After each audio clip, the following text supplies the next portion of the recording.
গেহেরামে থাকো গোনা গো, কোথায় তোমার বাড়ি?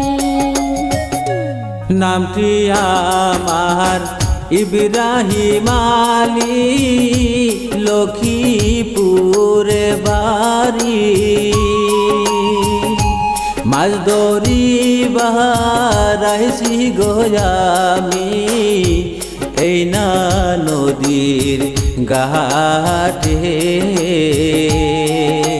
কিবা নামটি কন্যা গো তোমার, কোন গ্রামে বাড়ি?